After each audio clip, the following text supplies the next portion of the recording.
The Mughal Empire once stretched from the Arabian Sea to the Bay of Bengal. Its emperors were mighty. Their palaces gleamed with gold.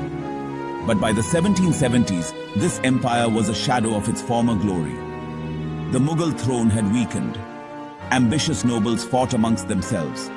The empire fractured into a patchwork of rival kingdoms.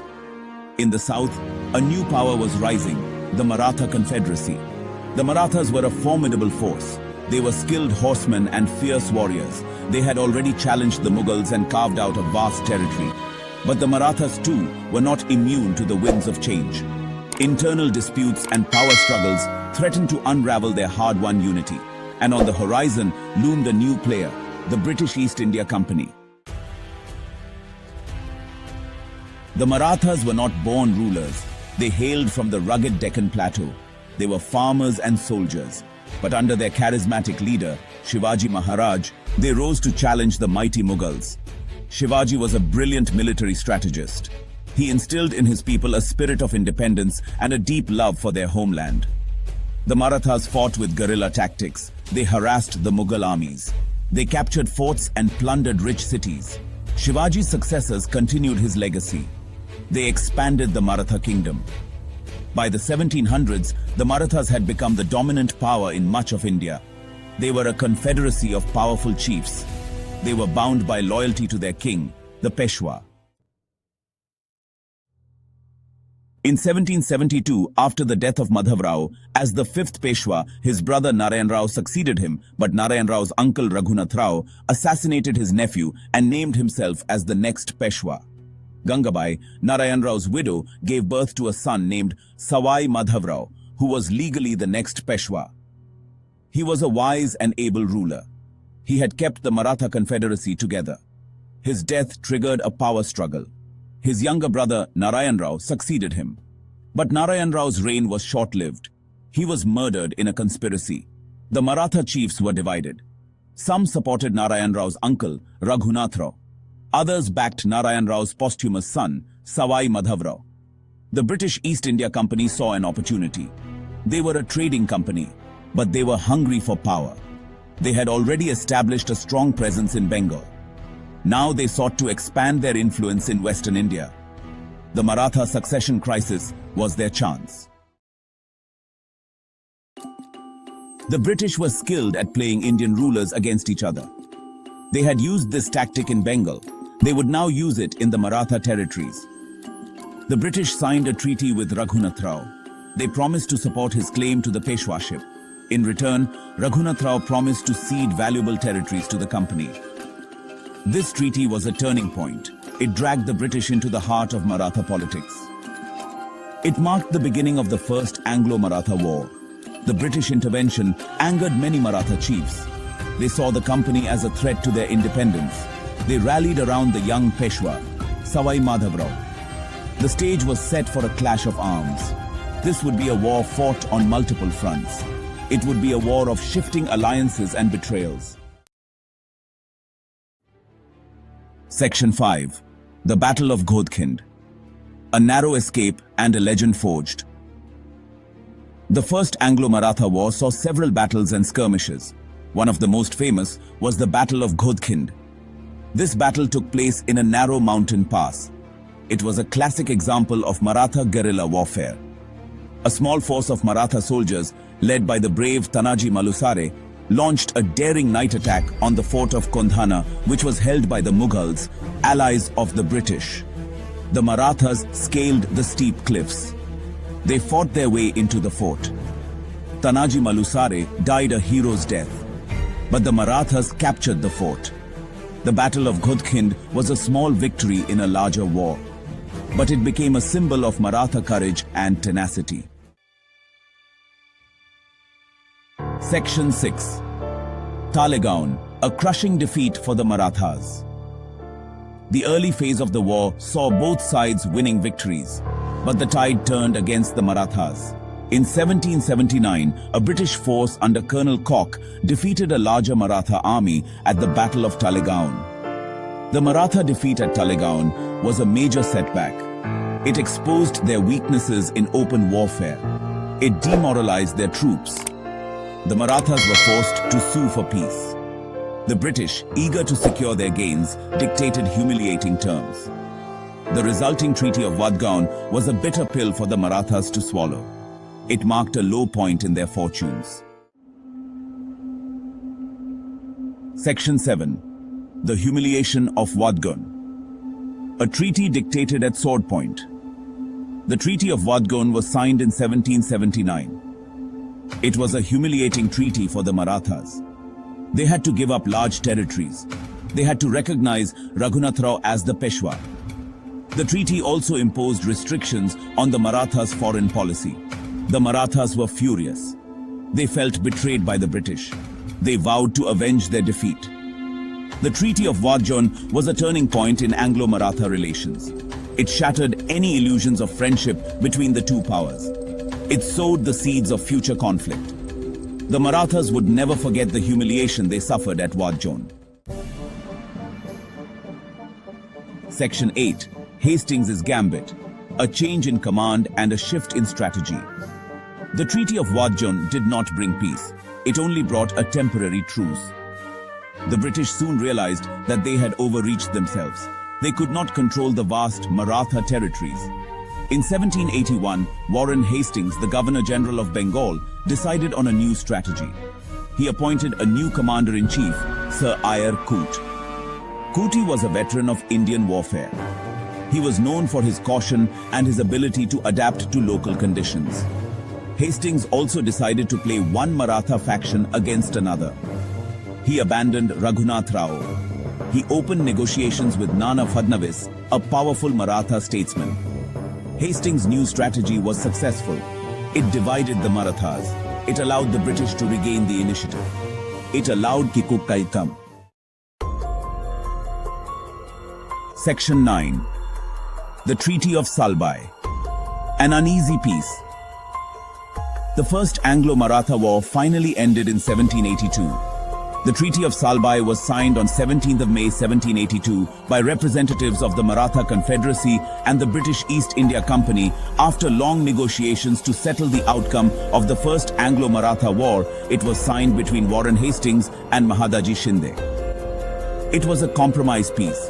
The British gave up most of their conquests. They recognized Savai Madhavrao as the Peshwa. In return, the Marathas ceded some territories to the British. They also promised not to support the British's enemies. The Treaty of Salbai brought an uneasy peace to Western India. It lasted for 20 years, but the conflict had left its mark. The First Anglo-Maratha War was a watershed moment in Indian history. It marked the beginning of the British rise to dominance in India. It also showed the dangers of internal divisions. The Marathas had fought bravely, but they had been defeated by their own disunity as much as by British arms. Section 10. The War's Long Shadow. A precursor to empire. The First Anglo-Maratha War might have ended in a stalemate, but its consequences were far-reaching. The war revealed the vulnerability of the Maratha Confederacy. It exposed their internal divisions and their limitations in facing the growing power of the British East India Company. The British, on the other hand, learned valuable lessons from the conflict. They realized the importance of exploiting Indian rivalries to their advantage. They adapted their tactics to counter the Marathas' guerrilla warfare. Most importantly, the First Anglo-Maratha War whetted the British appetite for expansion. It showed them that they could challenge and defeat even the most powerful Indian rulers. This newfound confidence would have disastrous consequences for the subcontinent. The First Anglo-Maratha War was not just a war. It was a prelude to empire. It was a warning shot fired across the bows of a continent on the brink of momentous change. The story of the First Anglo-Maratha War is a reminder of the human cost of ambition and the enduring power of unity. It is a story that deserves to be remembered, not just as a chapter in history books, but as a cautionary tale for our times. What lessons can we learn from this tumultuous period? How can we ensure that the mistakes of the past are not repeated in the future? These are questions that demand our attention, for the echoes of history continue to resonate, shaping the world we live in today.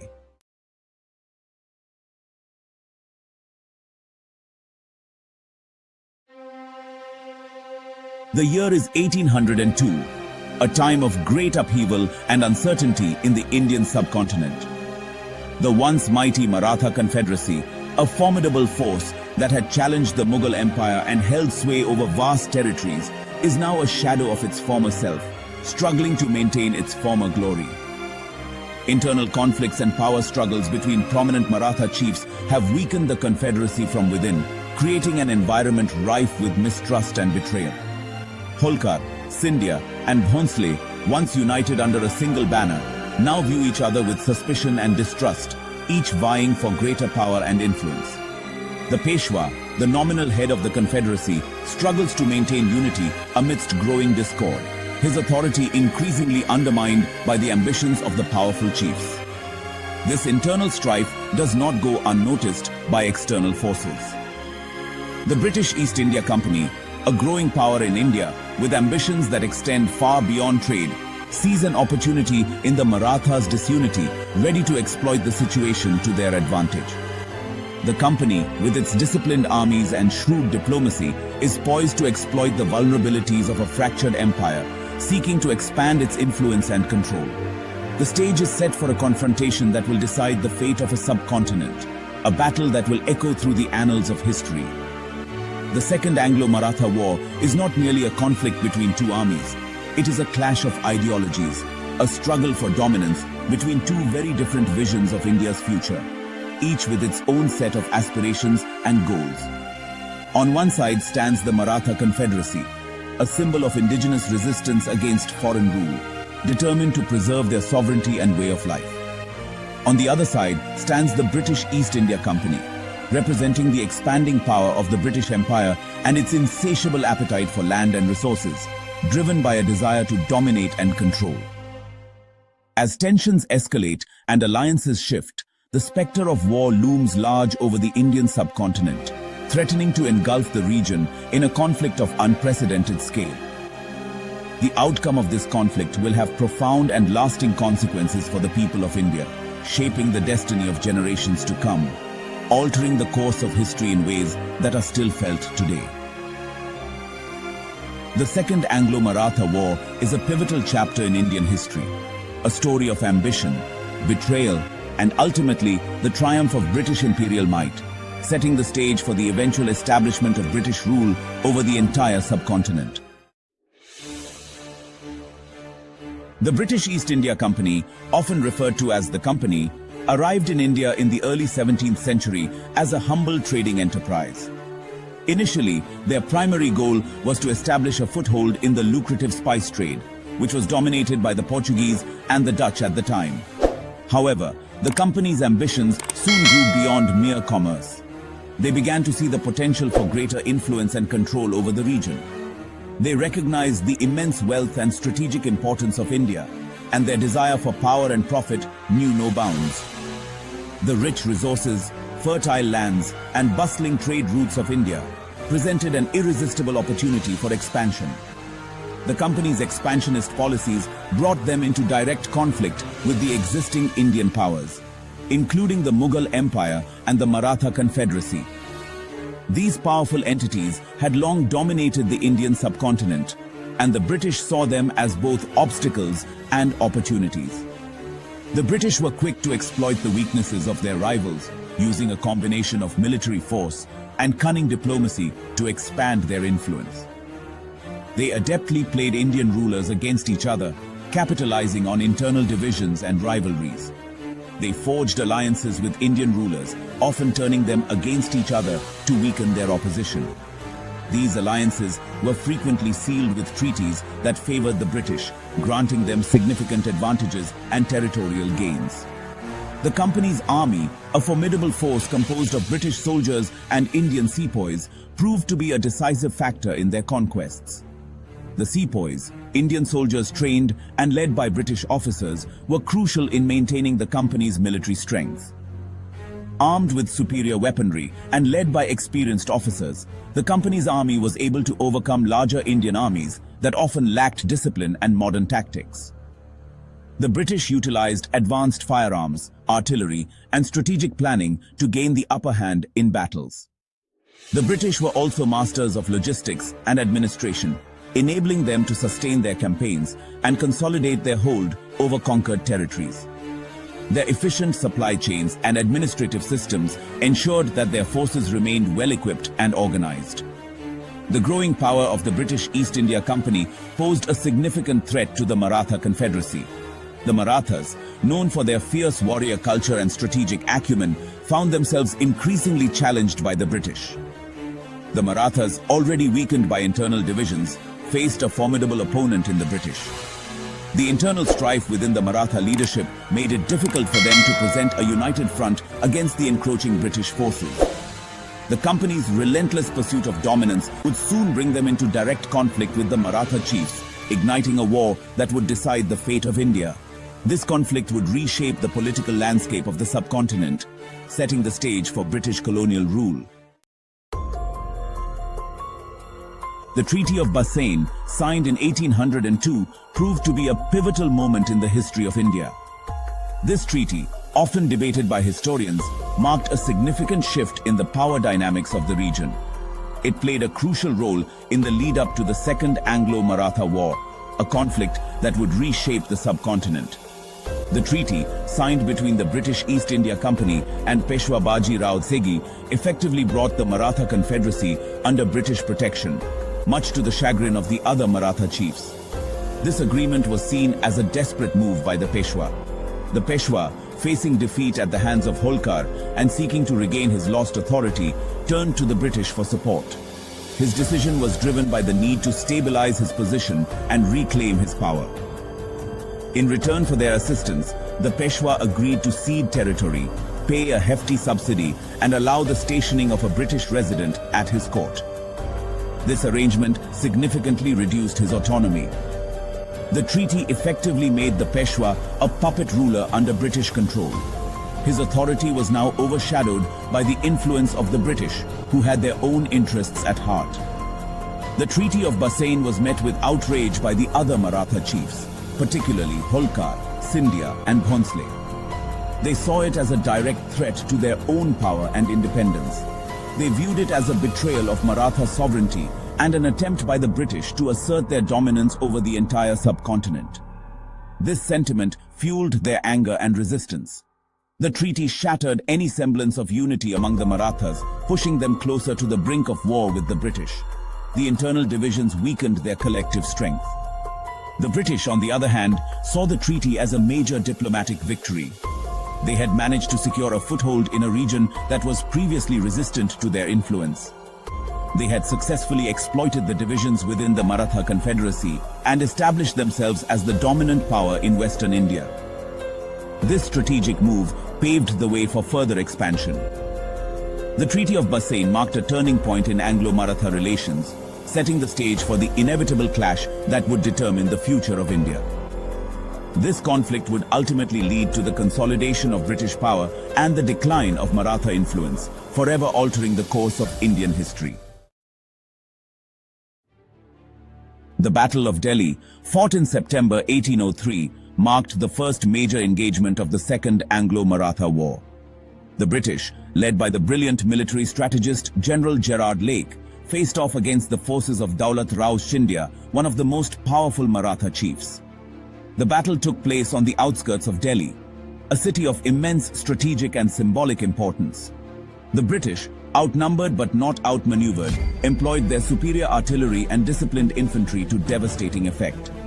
The Maratha army, despite their valiant efforts, could not withstand the relentless British onslaught. The British victory at Delhi was swift and decisive. Scindia's forces were routed and the city fell into British hands.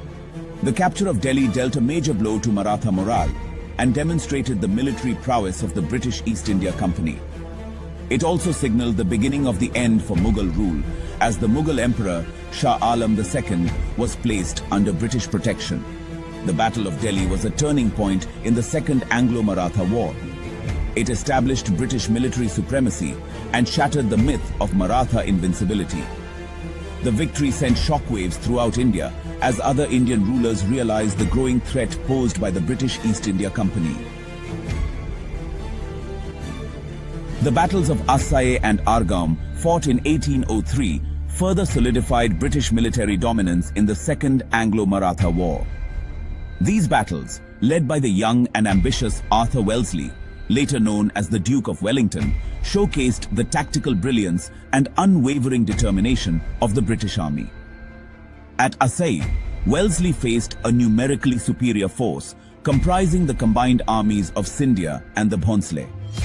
Despite being outnumbered and facing a determined enemy, Wellesley's tactical genius and the unwavering courage of his troops carried the day.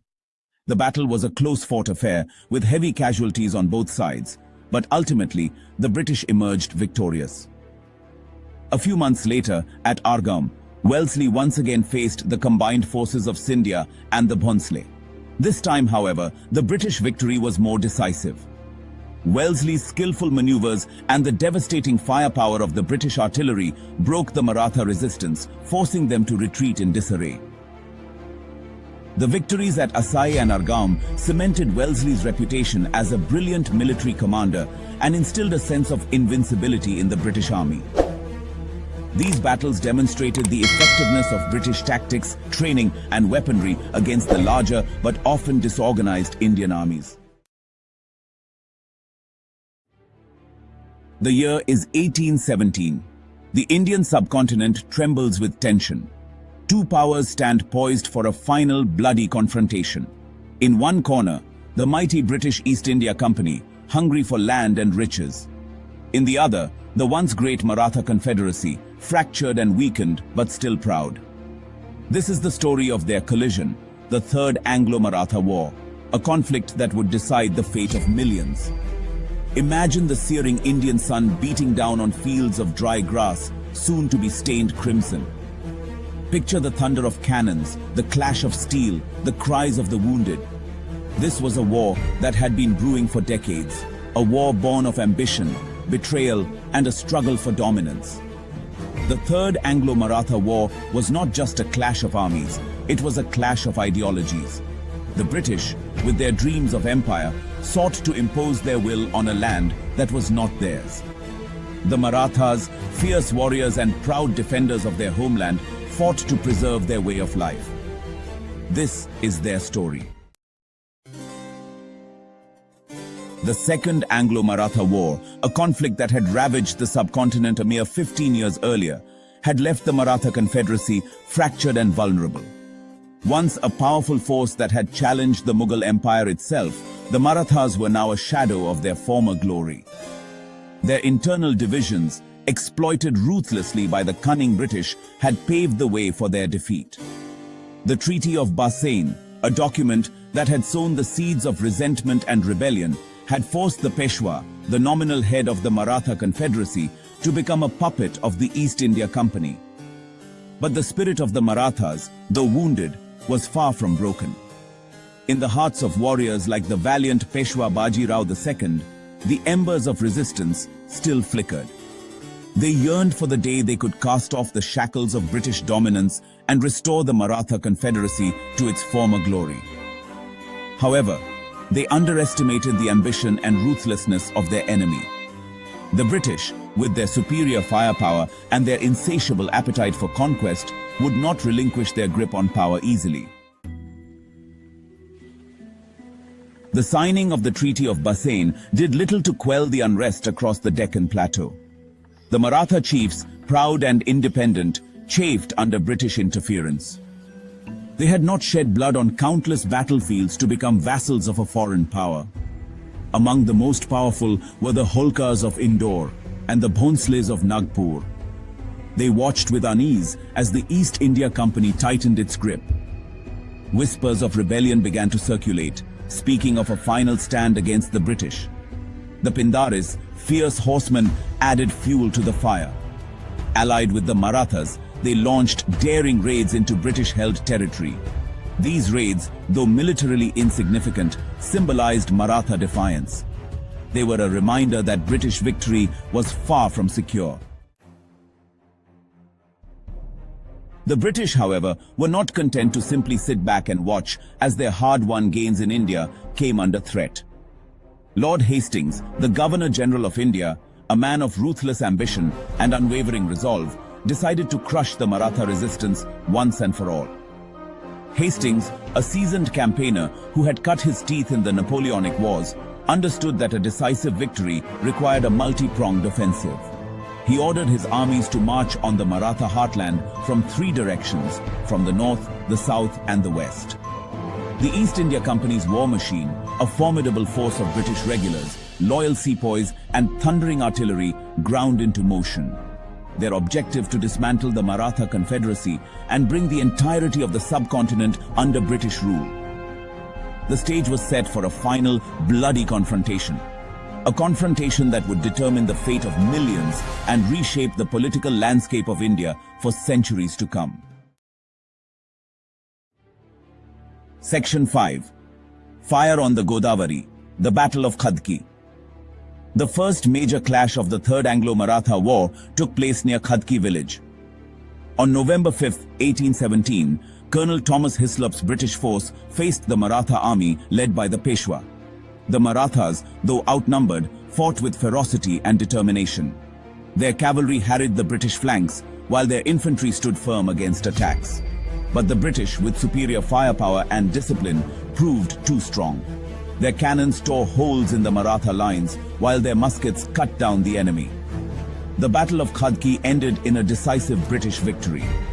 The Peshwa, his army shattered, was forced to flee. This victory sent shockwaves through the Deccan Plateau. It was a clear sign that the British were a force to be reckoned with. Section 6. The Tiger's Last Roar, the Fall of Nagpur. As the Peshwa licked his wounds and plotted his next move, the British war machine continued its relentless advance. One by one, Maratha strongholds fell to the invaders. Among the most significant of these victories was the capture of Nagpur, the capital of the Bhonsle kingdom, on December 15, 1817. The Bhonsles, led by the valiant but aging Appa Sahib, put up a spirited defense. Their soldiers, fighting with the courage and tenacity of tigers defending their den, inflicted heavy casualties on the British.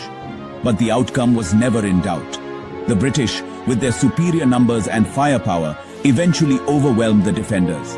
Nagpur, once a symbol of Maratha power, fell to the invaders. The fall of Nagpur was a devastating blow to the Maratha cause. It marked the end of the Bhonsles as a major power and further eroded the already dwindling morale of the Maratha forces. Section 7. A kingdom crumbles. The capture of the Peshwa. With his allies defeated and his kingdom crumbling around him, the Peshwa Baji Rao II became a fugitive in his own land. For months, he evaded capture, his dwindling band of followers pursued relentlessly by British forces. But the net was closing in. On June 3, 1818, the Peshwa was finally captured near the town of Bithur. His reign, once filled with such promise, had come to an ignominious end. With the capture of the Peshwa, the Third Anglo-Maratha War effectively came to an end. The Maratha Confederacy, once a formidable force that had challenged the might of the Mughal Empire, was no more. The British, their victory complete, had achieved their objective. The Indian subcontinent, from the Himalayas to the Indian Ocean, was now firmly under their control. Section 8. The Legacy of the Marathas. The Third Anglo-Maratha War marked the end of an era. The Maratha Confederacy, which had for centuries been a symbol of Hindu power and resistance against foreign rule, was consigned to the history books. But the legacy of the Marathas, their courage, their determination, their unwavering spirit, lived on. Their story, though ultimately one of defeat, continued to inspire generations of Indians who yearned for freedom and self-rule. The Marathas, despite their internal divisions and their ultimate defeat, had shown that the British were not invincible. They had fought bravely against a superior enemy, and in doing so, they had planted the seeds of resistance that would eventually lead to India's independence. Section 9. Echoes in the Dust. The Third Anglo-Maratha War, though a significant event in Indian history, is often overshadowed by the more well-known Sepoy Mutiny of 1857. Yet, it was this conflict, fought in the early years of the 19th century, that truly set the stage for British dominance in India. The war's legacy is complex and multifaceted. It is a story of ambition, betrayal, courage, and ultimately, of defeat. It is a story that reminds us of the human cost of empire, of the countless lives lost and the countless dreams shattered in the pursuit of power and domination. But it is also a story that speaks to the resilience of the human spirit, of the enduring power of hope, and of the unwavering belief in freedom. Section 10. A Call to Remember. Today, as we look back on the events of the Third Anglo-Maratha War, it is important to remember not just the victors, but also the vanquished. It is important to remember the Maratha warriors who fought so bravely against overwhelming odds, the kings and princes who lost their thrones, and the millions of ordinary people whose lives were forever changed by the conflict. It is a story that deserves to be told and retold, not just in India, but around the world. For it is a story that has much to teach us about the dangers of imperialism, the importance of freedom, and the enduring power of the human spirit. Let us learn from the mistakes of the past and strive to build a future where such conflicts are relegated to the history books. Let us honor the memory of those who fought and died in the Third Anglo-Maratha War by working towards a world where peace and understanding prevail. Thank you for joining us on this journey through one of the most critical turning points in Indian history, the First, Second, and Third Anglo-Maratha War. If you found this story of bravery, struggle, and resilience fascinating, be sure to like this video, share it with others, and don't forget to subscribe to Crazy Color Facts for more stories from the pages of history.